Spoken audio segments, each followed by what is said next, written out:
Good morning, everyone, and welcome to today's program. My name is Princess Ewina Indom, and I'm the coordinator at American Corner at Global at Mobile Web Ghana. American Spaces provide access to current and reliable information about the United States through book collections, internet access, events, and activities for everyone. Today, our focus will be on how journalists should report on gender-based violence. We will be discussing the topic, how journalists can contribute to awareness creation. We are honored to have Nuong Faalong as our facilitator for today's discussion. Nuong is a broadcast journalist and a gender advocate. So today we're going to have a wonderful time, and so do be prepared with all your questions and all your contributions. During the session, please type all comments and questions in the comment section below, and we'll gladly answer them. So without waiting for any other thing, I'd welcome Nuong Faalong to start the discussion.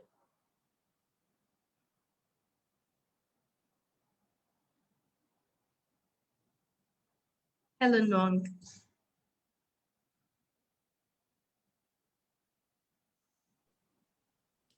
Good morning.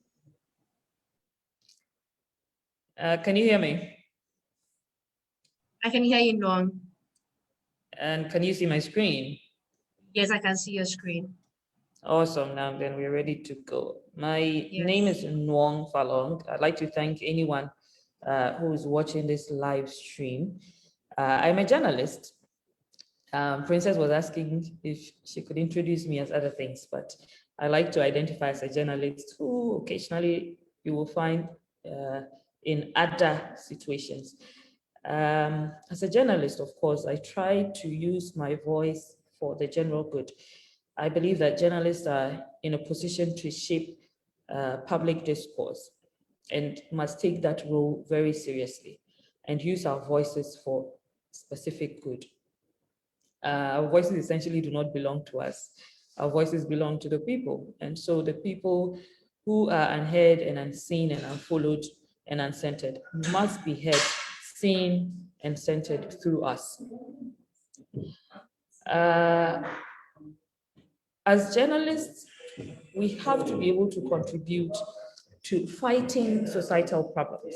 One of such problems that I have identified and tried to contribute extensively to is gender-based violence. Now, we need to look at how we as journalists can contribute to fighting gender-based violence and to raising awareness on gender-based violence.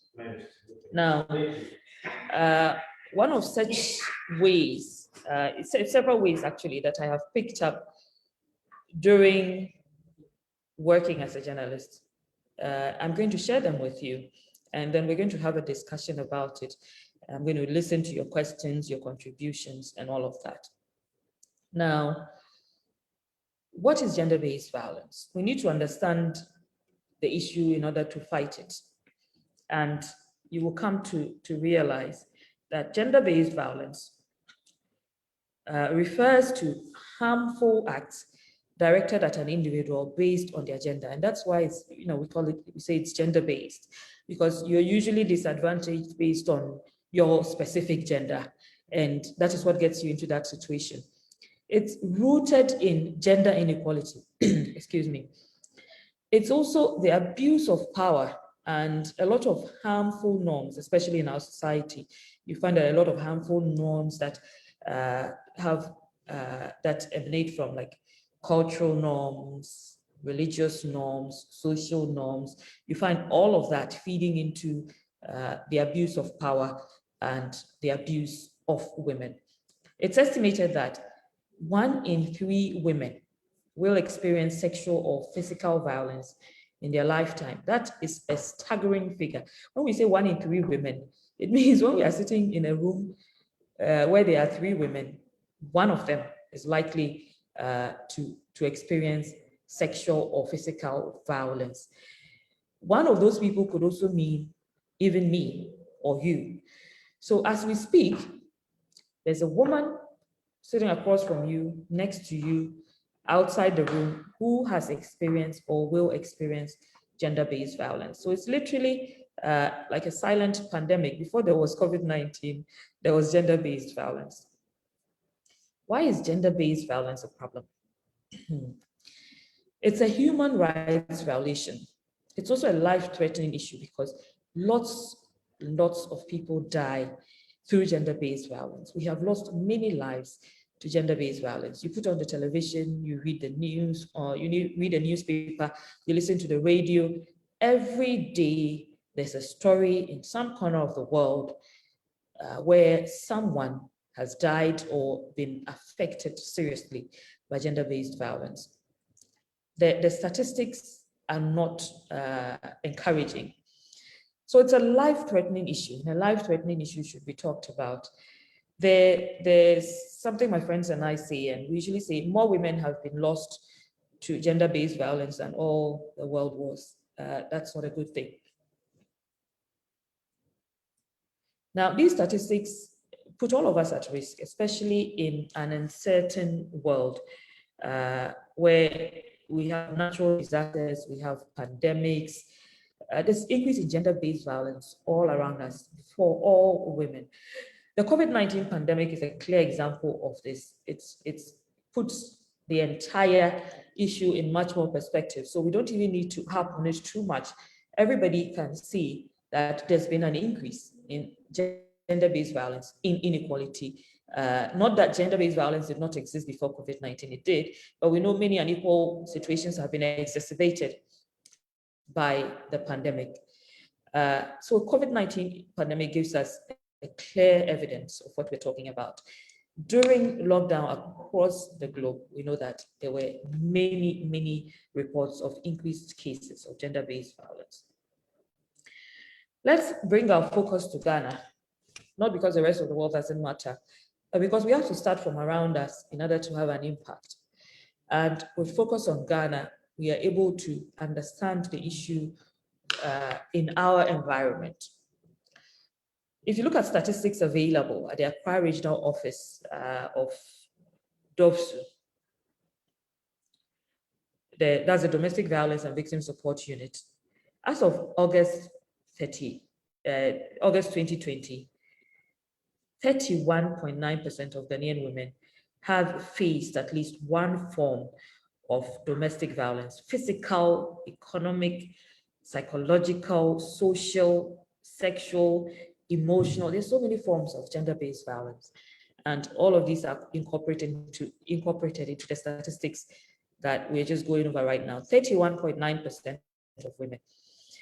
What puts this in critical perspective is the fact that 31.9% of Ghanaian women is not a true reflection of the number of Ghanaian women who have experienced gender-based violence.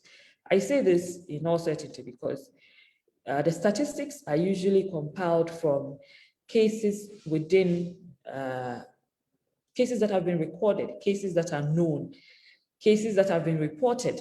Because if it's not within the system, it's very difficult to record it. And in a country where even data is very unreliable, even with reported cases, we realize that this figure falls short of the true picture. Although this figure on its own is very alarming, it still doesn't represent the true picture. And that makes it very worrying. So there's a need now more than ever to tell the story in the starkness that it is, and to reflect the story in its truth so people can appreciate what we are dealing with and be able to get involved. Because for people to get involved and help us create awareness and eventually be able to combat gender-based violence, they need to understand what we're talking about. Now, as media persons, our role is very critical. I mentioned in the beginning that we are the mouthpieces of society. There are a lot of people who are unheard and unseen, who must be heard and seen through us. So what's the role of the media? The role of the media is so vital in raising awareness. The media helps put the problem in the right perspective for the audience to appreciate it, because we happen to be lucky enough to be able to shape public discourse, to be able to inform the public. and to get the public to appreciate the issues that we are reporting about. So we need to be reporting the issues correctly for people to appreciate the issues properly. We have to get involved in ways that put a torch on the issue, expose all the gray areas, expose the hidden areas, and allow stakeholders to understand why gender-based violence needs to go away, or at the barest minimum, reduce. How can we do that? How do we ensure that we are contributing to the dialogue? How do we ensure that we are raising awareness and contributing to improving a very dire situation? I'll share with you a few ways that I have picked up in my work as a journalist. A few ways that have helped strengthen my stories on gender-based violence. And I'm hoping that you can learn from these pointers and be able to strengthen your stories. Because our stories need to be impactful if we're going to make impact. So how do we do that? How do we contribute to creating awareness? You have to know what you're talking about. If you don't know what you're talking about, you can't tell someone what you're talking about. So we have gender-based violence. If you don't know about gender-based violence, you cannot report about gender-based violence. Your report will be sketchy, your report will be wrong, you will misinform, and there's already so much little knowledge and misinformation out there about gender-based violence that as a journalist, you don't want to be contributing to that. So it's your duty to ensure that you know what you're talking about. Now, when you know what you're talking about, we go to my second point, which is unmasking the story. You have to unmask the story because the story is it's a human story. There are people involved in the story.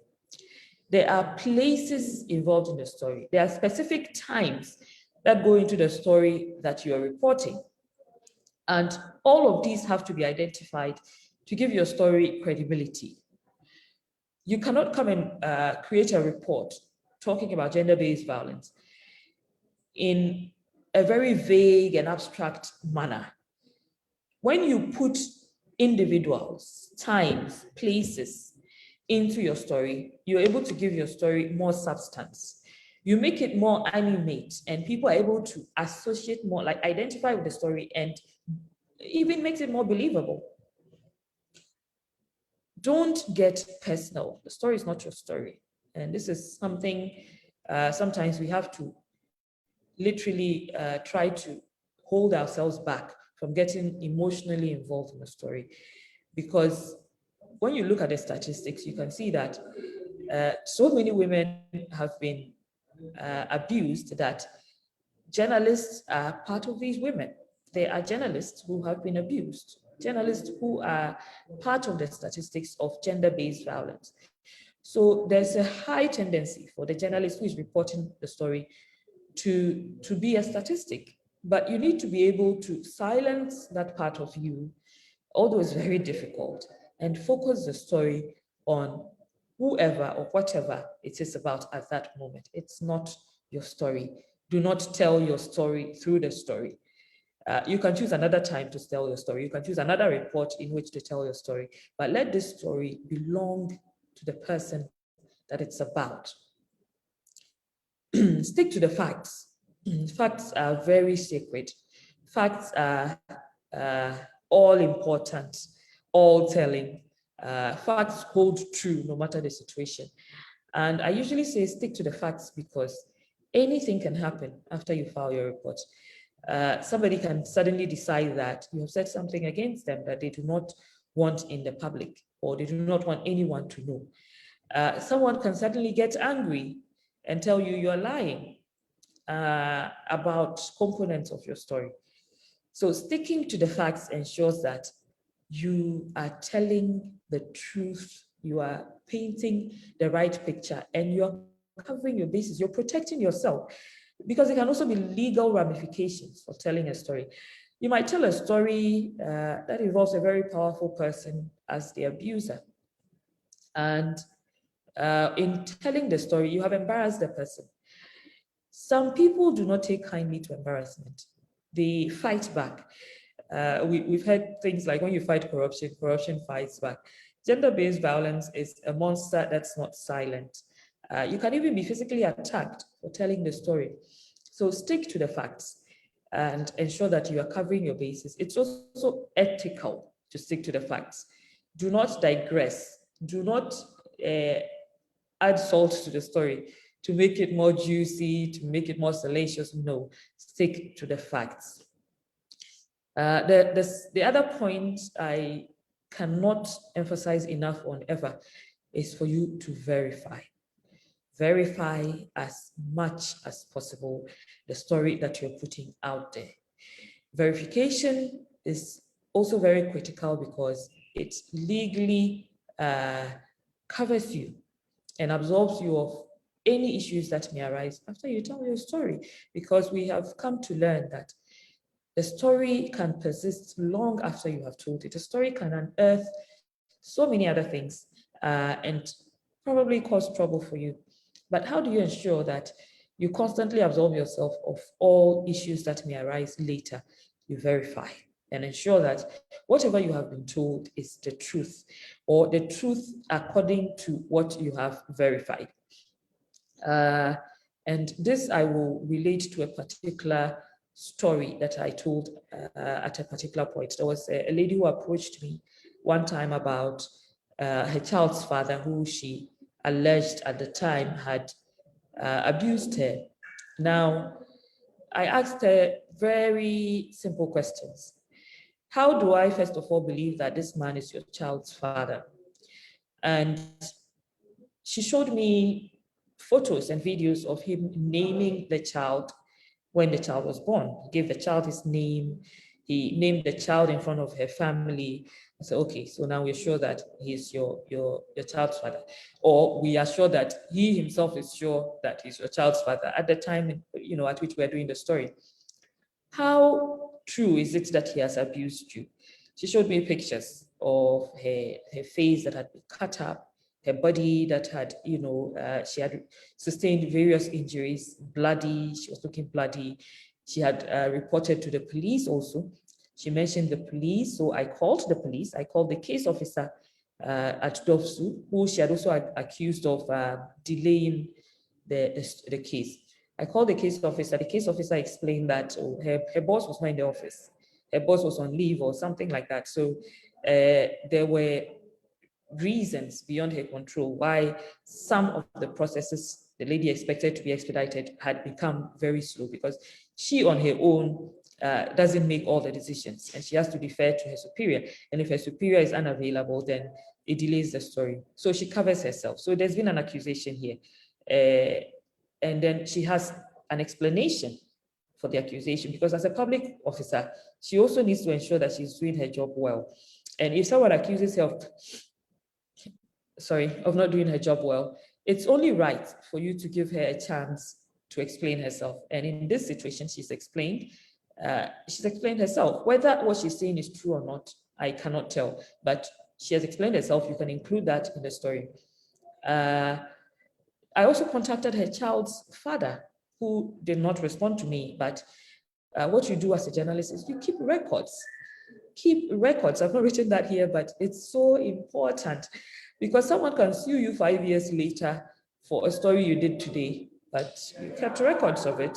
You are absolved of any sticky situations. Because so what I did was I called him. I even called him about 7 times, all of which he did not pick. One of them he picked, he cut the call after I introduced myself. But I had evidence of all that. So I took screenshots of the calls.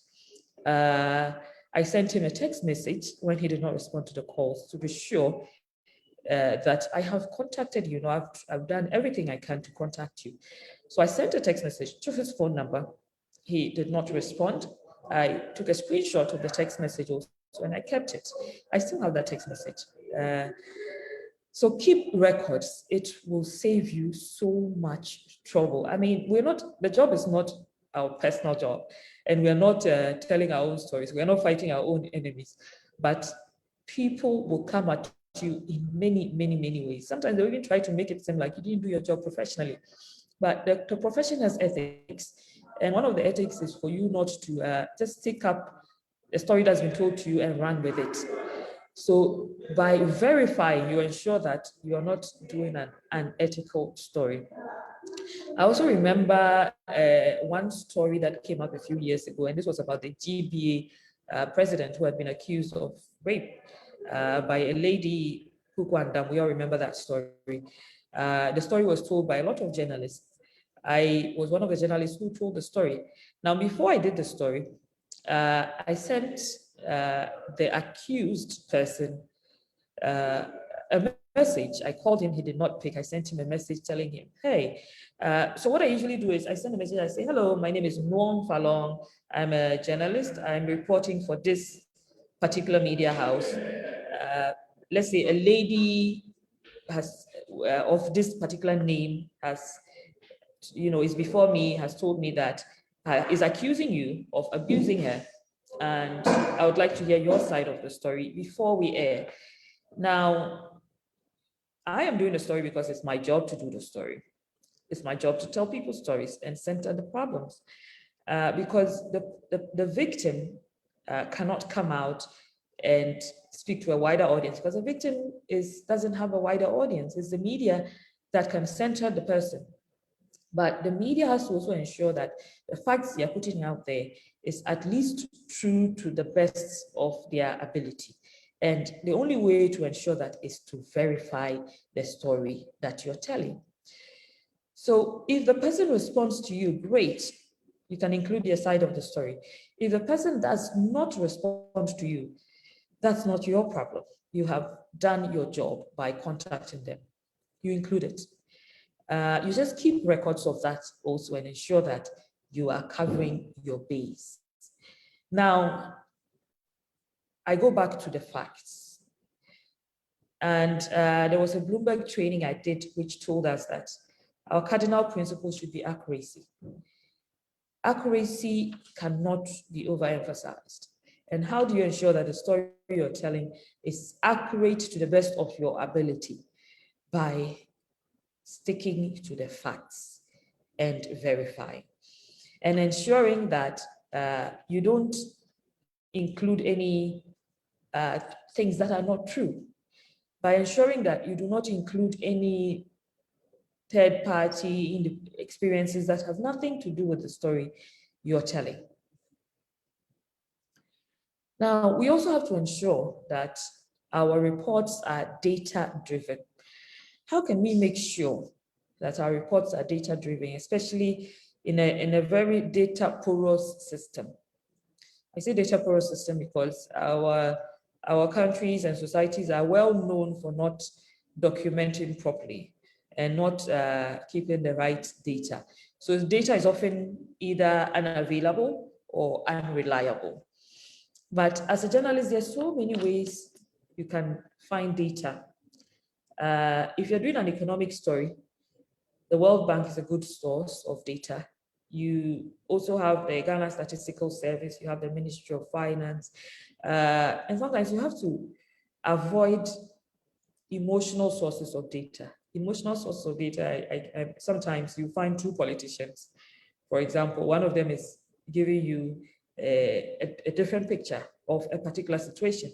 And sometimes the data from a particular source can be skewed to benefit that source. So you have to seek out independent sources of data, because independent sources, they do not exactly stand to benefit from misrepresenting. So the tendency for them to misrepresent data is very low, unless of course it's a genuine mistake.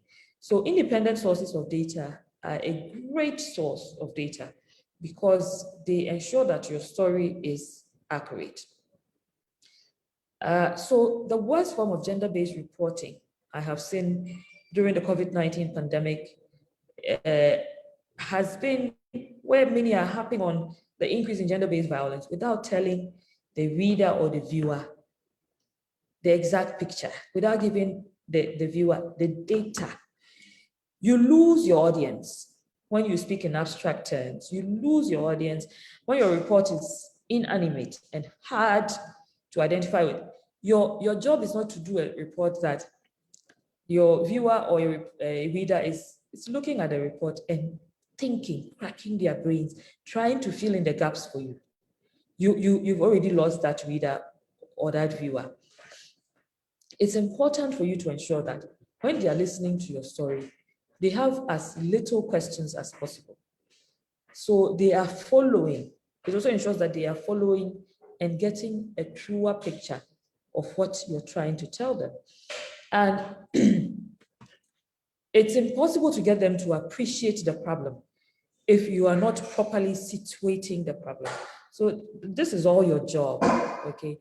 So you cannot tell your audience that there's an increase in gender-based violence without showing your audience the increase in gender-based violence. Show them, let them see it, and let them be able to reason for themselves. And in journalism, we have a common line that we often defer to, which is show, do not tell. And especially for television, you're lucky enough to be able to show more. So if you say, for example, someone has been battered, show a picture of the battery if you can. If you can't obtain picture evidence, show it. Let them see it.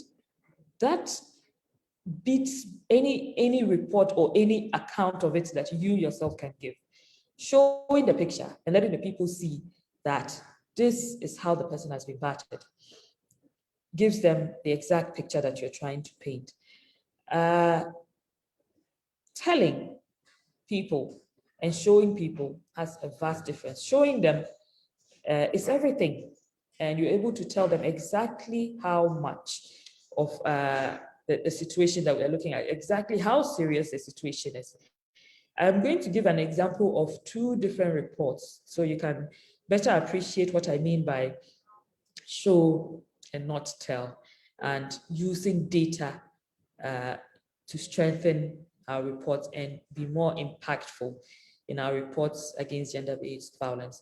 Now, the first report simply says, in the face of the pandemic, Ghana has recorded an upsurge in teenage pregnancy cases. Full stop. Your viewer or your reader is sitting there thinking, so exactly where in Ghana has there been an increase in gender-based, in teenage pregnancy?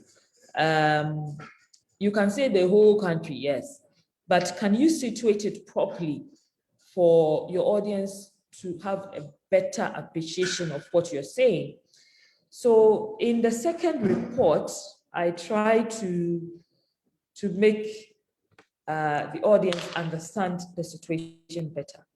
So during COVID-19 in the Karachi West area in Ghana, experienced an almost 9-fold rise in teenage pregnancy. Now, when you say an almost 9-fold rise in teenage pregnancy, your audience is going to be wondering, what shows there's been a 9-fold rise? What are you comparing it to? You need to have a base year versus probably the current year. And what is the base year here? We go to 2018. Now, this report continues to say between March and May 2020, 51 children have been reported pregnant. As against 2018, there were just 6 cases of teenage pregnancy recorded in all of 2018. We are discussing the Karachi West area. 6 cases of teenage pregnancy recorded the whole of 2018, the whole year. But now we are looking at between March and May alone, and 51 children were reported pregnant. That is in itself enough to show this is an alarming situation. You have given them the figures. You're not the one, you're not cooking up any figures. You're not the one coming to tell them that there has been an increase in teenage pregnancy. You are showing them that there has been an increase in teenage pregnancy by giving them the right figures. Now, you go on to say majority of these pregnancies came because of the lockdown instituted by government as a preventive measure to stop the infection and spread of COVID-19. We all know that lockdown occurred between March and May. We also know that lockdown put a lot of victims in the same area, right in the den of their abuser. Lockdown was instituted without planning ahead, without protecting the vulnerable. It was an emergency situation. But we really have no excuse because we are supposed to be proactive in policy. Policy should be proactive.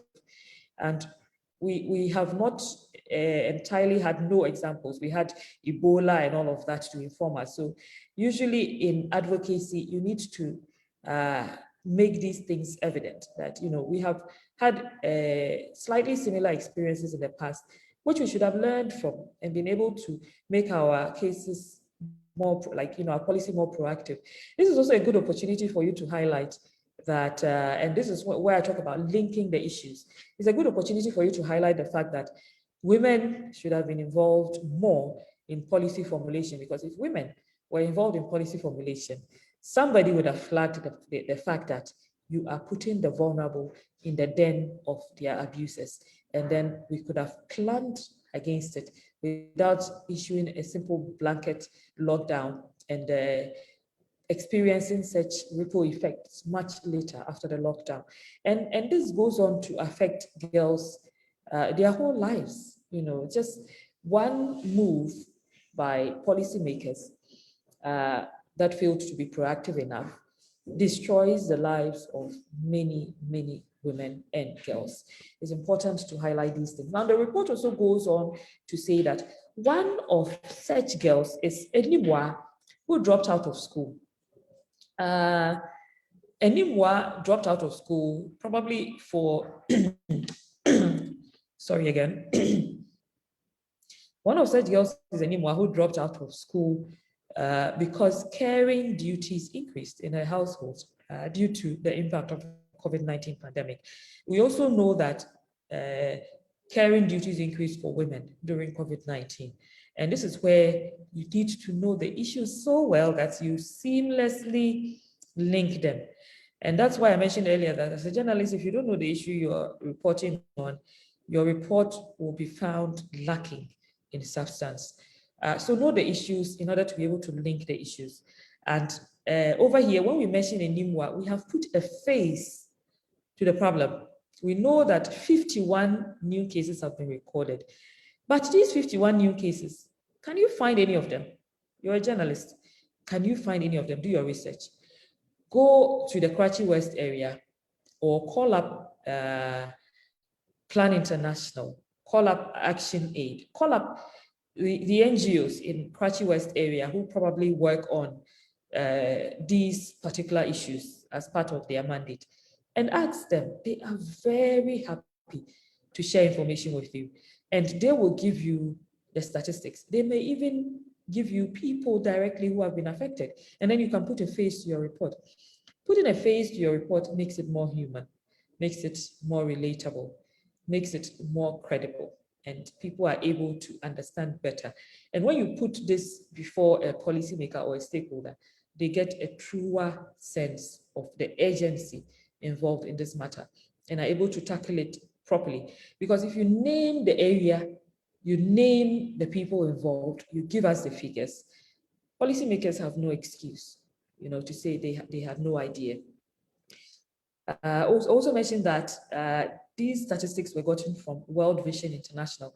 It's important to credit your sources. Credit your sources because they are also doing this, as key performance indicators for themselves. So you need to credit them because it's their work. You're using part of their work. Imagine if someone picked your job, it's a story that you had reported and passed it off as their own. You have to ensure that you are not the sole source of all the information that's going into the report. So you have to acknowledge all your sources. It makes you also more professional. It also makes it, people are more willing to work with you when you approach them because they know that they will not be silenced in your report.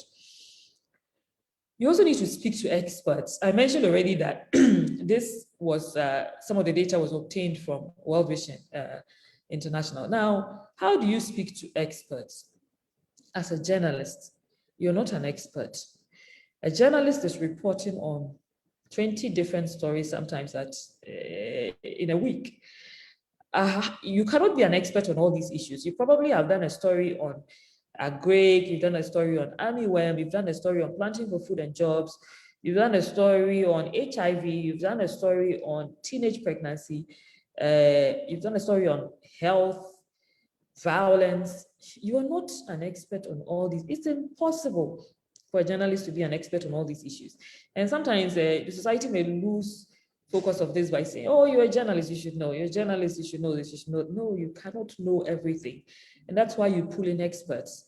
Experts, do not be shy to approach the experts, put the questions to them and to ask them, I need help on this. I need information on this. Can you speak to this particular issue for me?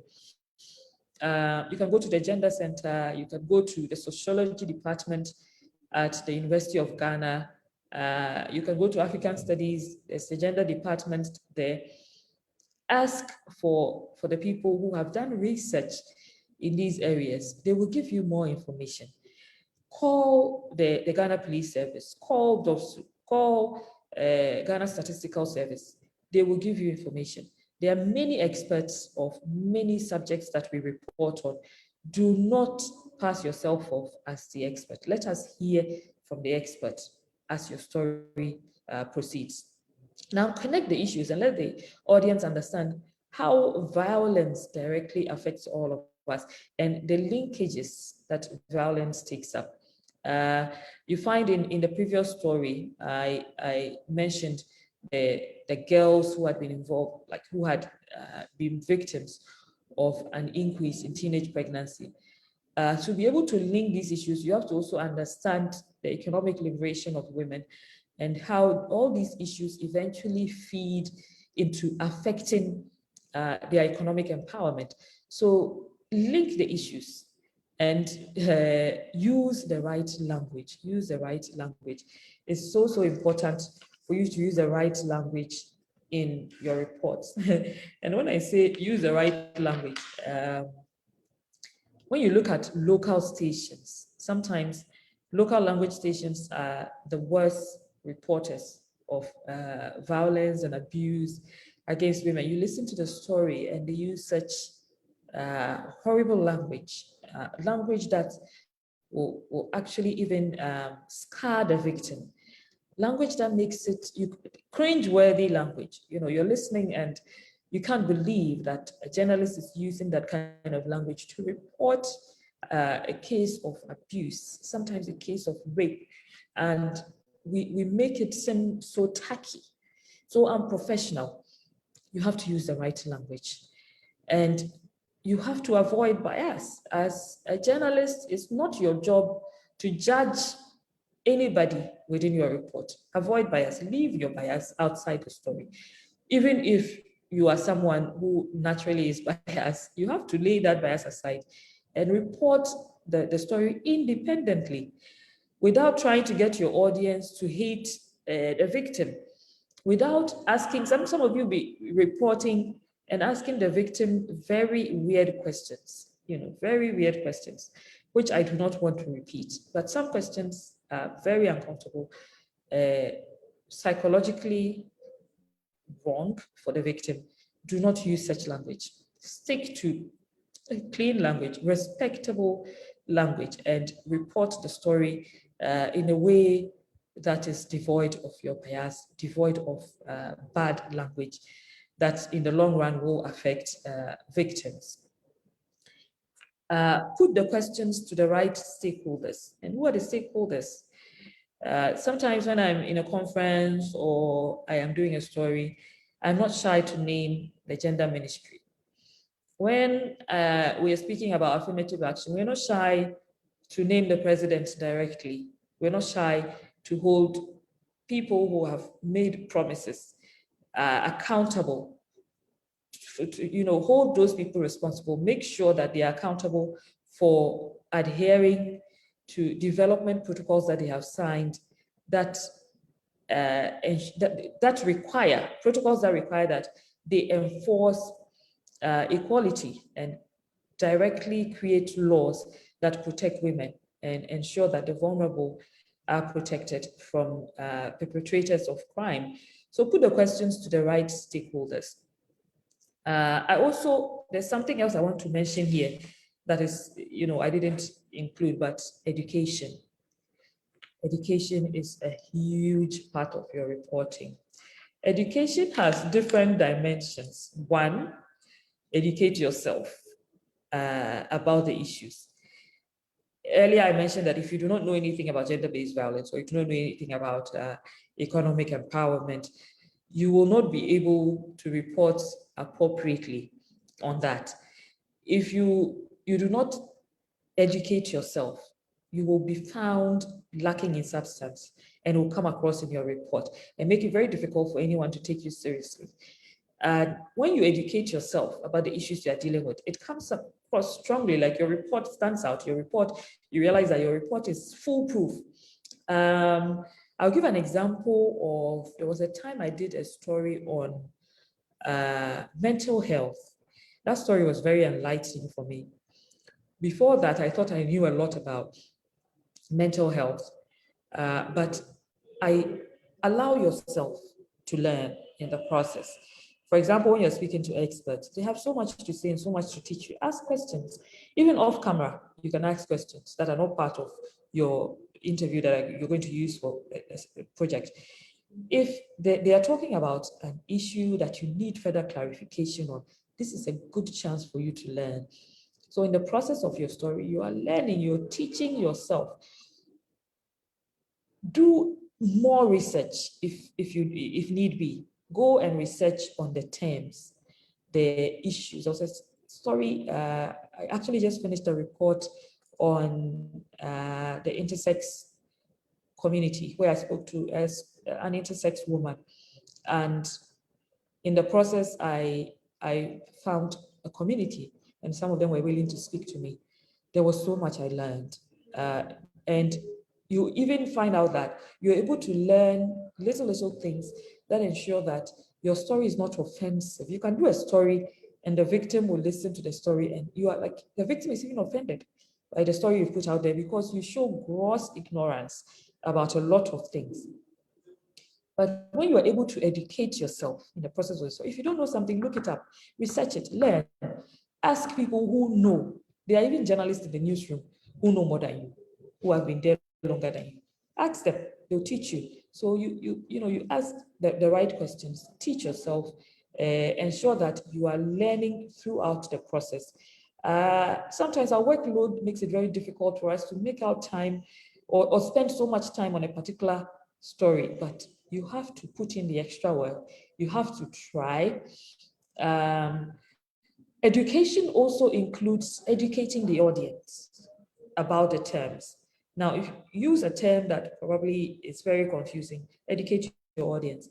If there's a particular situation you're discussing, educate your audience about it. Sometimes you will find, and I have realized this in many reports, that you have to even educate the victim. Sometimes you're talking to somebody who has clearly been abused. The person doesn't even realize they have been abused. They don't realize they are a victim. Some of them think it's their fault. You need to educate them. It's a good opportunity for you to educate the victim also. And then also as a journalist, you may be privy to certain resources that are available to the victim. For example, some victims don't even know that there's a domestic violence and victim support unit. Some victims do not know that they can report to the police. Some victims are afraid of reporting, also because sometimes law enforcement do not really act in the way that we expect. It's your duty to educate the victim. Sometimes you're reporting on a rape incident, and if you're lucky enough to have chanced upon it early enough, and the victim hasn't even reported to the police yet, you have to advise the victim to immediately report, and be able to strengthen their case or protect them. Sometimes you can even refer them to a psychologist or a counselor for them to beyond just reporting about the issue, present them with the resources that are available to them. I remember during the lockdown, there were so many times I had to give numbers of shelters to people. Sometimes you're open to this information. You know that, okay, some shelters have been established by this NGO and that NGO in this particular area, and you can direct the victims to those places. Somebody will call you up in the middle of the night about being abused. You're a journalist, you have extra information, you can tell them the process that will ensure that their story is out there and strengthened. Some people are in abusive relationships and marriages. They don't even know that they can leave. They don't even know the first step in leaving. There are so many things you can do to help your victim, which all come under education. I think I'm going to end, we should go according to time. One of my mentors once told me, time is a social contract. And when you ask people to give you their time, you have to adhere to the promises that you have made. I asked for 45 minutes for the presentation. So I'm going to end here. And over to you. Now, Princess, you may take over. Thank you so much, everyone, for listening in. Thank you very much, Nuong. This was a very insightful presentation. I've personally learned a lot. And so we'll use a few minutes to answer some questions coming in from our viewers on Facebook. And so the first question is from Coach Ganu, and he's asking, what's the journalism? Who is a journalist and what role are they supposed to be playing? Hey, who is a journalist? Yes, what's a journalism and what role are they supposed to be playing? What role is a journalist supposed to be playing? What is journalism? This is an interesting question. Now, I mentioned before this started that as journalists, we are not responsible. We are not owners of our voices. Our voices must be used for a greater good, and that includes the good of society. So we try as much as possible to highlight the ills within society. Because there are many people who need their stories out there, but they don't have the avenues and the audience that we have. Now, journalism is an activity, it's a profession where you prepare the news to be told, and you tell the news. You look for the news. You don't wait for the news to find you, find the news. So it's a profession that involves telling the news. And the news includes people's stories. That is what journalism is. I don't know if the person asking is a journalist. Have I sufficiently answered your question? It also includes, let me just add, it also includes the production of news and the distribution of news, which is just the same as what I said earlier. So you have to tell the news. Thank you, Nuong. We believe your question has been answered. So the next question is asking that, please, can you clarify how COVID lockdown directly links with teenage pregnancy? How is gender-based violence related with teenage pregnancy? That's coming in from Ruby Amanda. Thank you for this question. How is the COVID pandemic directly linked to teenage pregnancy? If you see one of the first reports I mentioned, now during lockdown, a lot of countries instituted lockdown. During lockdown, students didn't go to school. They stayed home. There are a lot of abuses in our societies. Sometimes school is an escape for a lot of girls, believe it or not. Apart from the fact that they are acquiring knowledge, it saves them a lot of dangers. But if you are home and you're locked in, there's someone who is abused at home. Lockdown has put you in, it has locked you in with your abuser. So your abuser has free access to you. Also during lockdown, it was very difficult for women to access reproductive health help because it was mainly reserved for critical cases of the pandemic. A lot of hospitals were focusing more on COVID-19 cases. So you can't even access reproductive education, reproductive health, and all that. All of that was pushed into the background. And if you are home, there's probably someone in the house who sexually assaulted you. The person doesn't go to work anymore. The person is home. The devil finds work for idle minds and idle hands. the person, you're locked in with the person every day. The person gets all sorts of ideas, assaults you. You really cannot get immediate help because the whole country is locked down. Also, you are not getting any reproductive medication or anything like that. And so it's easy to get pregnant. So a lot of girls got pregnant. They were home, they were not learning, they were not involved in any serious productive activity.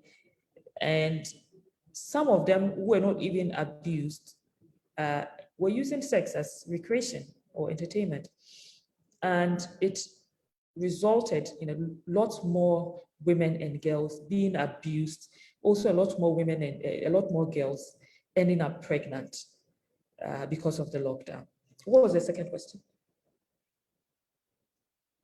So the second question, she was asking if gender-based violence can be linked to teenage pregnancy. Is teenage pregnancy also a form of gender-based violence? Yes, if a girl is raped and she ends up pregnant, it's violence. She's a woman, isn't she? It's gender-based violence.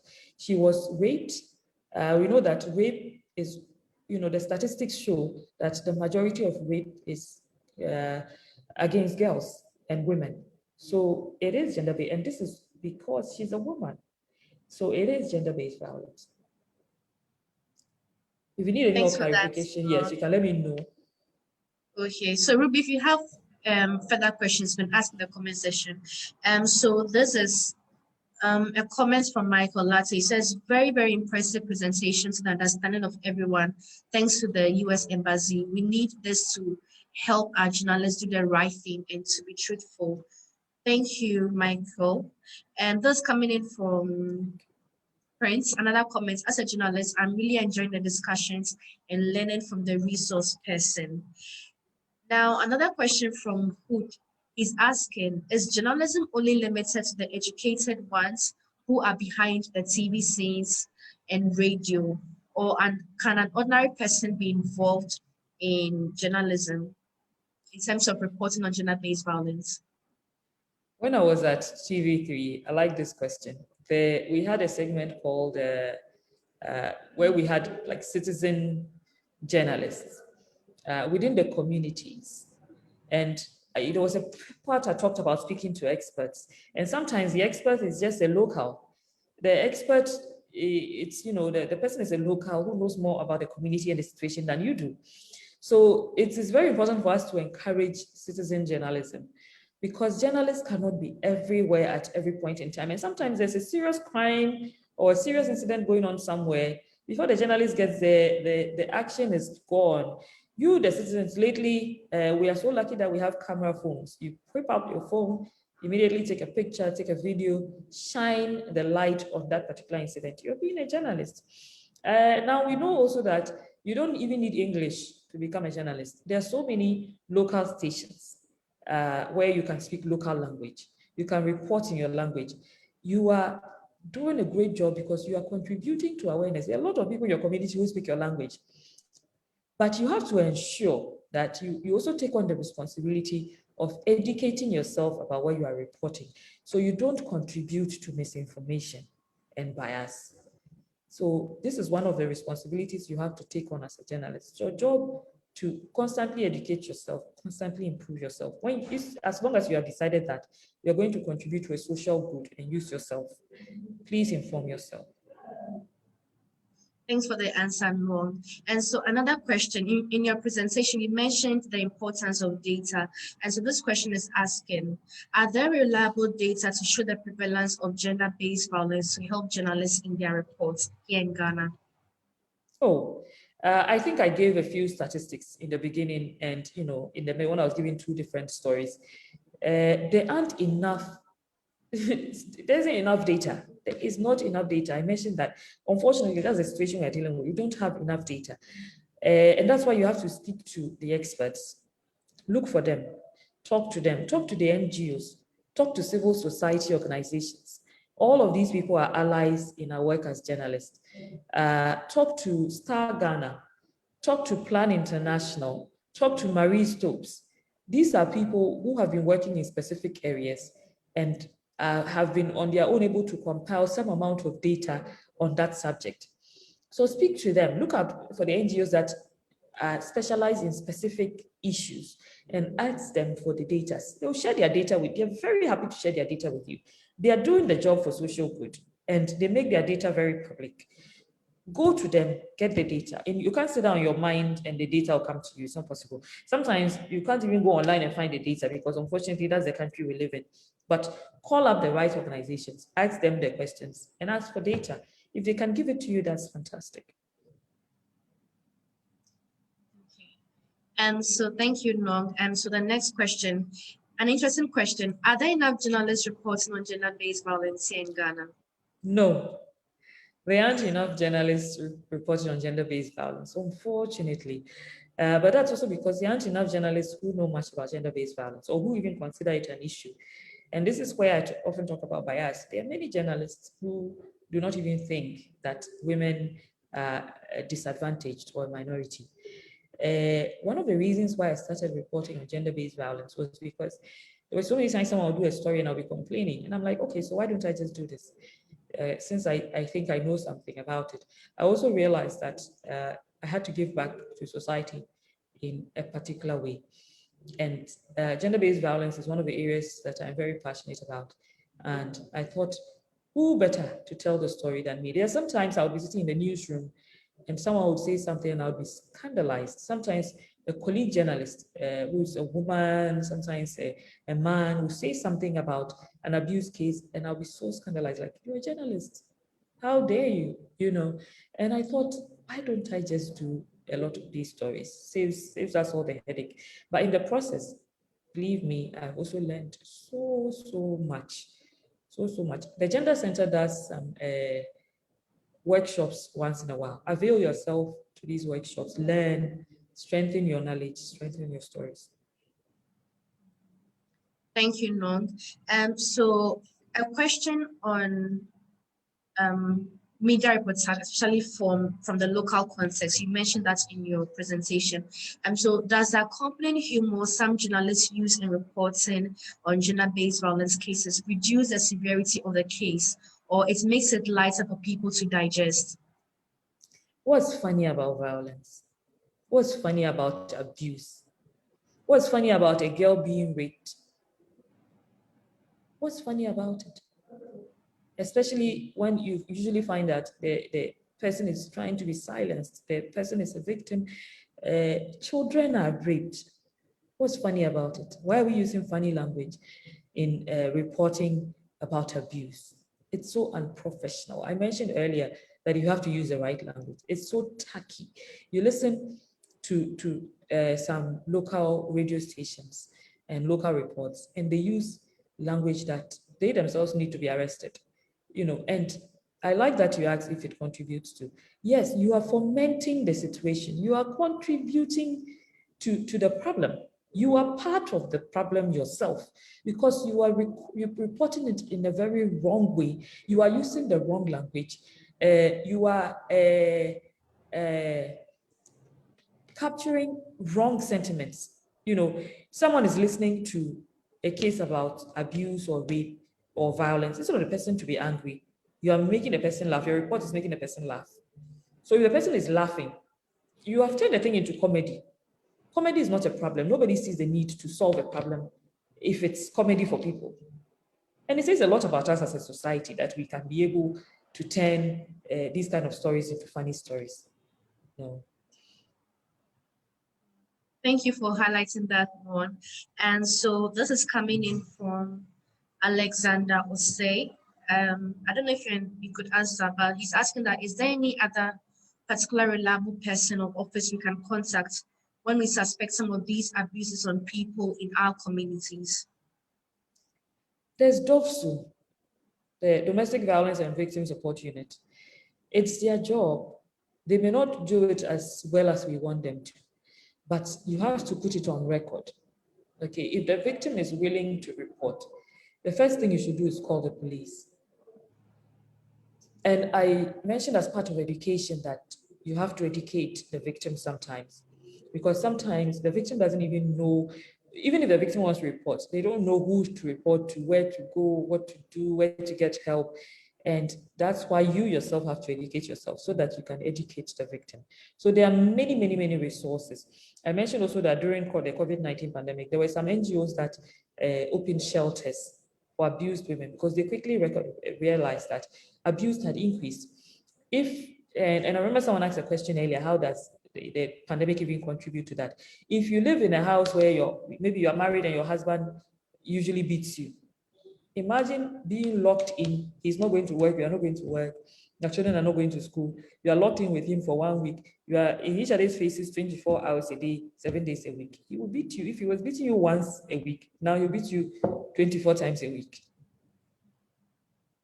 All the issues are linked.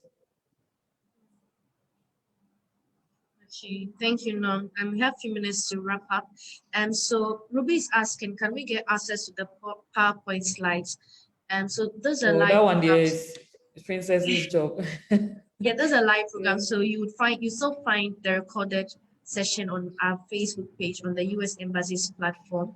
But you could share your email address in the comment section, and we could also send that to you. And so we're wrapping up with the comments from Alexander. He says, I think for a journalist to do a quality job, he or she must have adequate knowledge in the area or story being worked on. This resource person appears to have deep knowledge in the area under consideration. Great pick for this presentation, very educative. Thank you, Alexander. Thank you so much. That's a very nice comment. I'm grateful for that. Yes. But I'm also still learning. Yes, Lord. So Ruby is asking another question pertaining to government institutions or non-profit facilities. And Nuong has made mention of some institutions you can reach out to, especially for DOSU and other institutions. So you could play back this session and get all the answers, and also research, as Nuong said, and get educated more and more.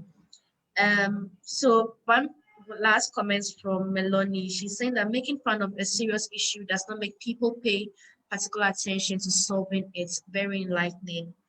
And this has been wonderful, and have to end today's session. So Nuong, if you have final words for our viewers. Final words, thank you so much for tuning in. I have no idea who is watching or what they have picked up, but I hope that at the end of this discussion, I have been able to, although I'm not an expert, I've been able to inform you to some extent. The goal is for us to always keep learning and keep improving. So I hope that as a journalist, you can commit yourself and some of your time to research, to learning, to improving. Even on some days when you are not doing a report, just make some 10 minutes to do your research. It helps you get better in so many different ways.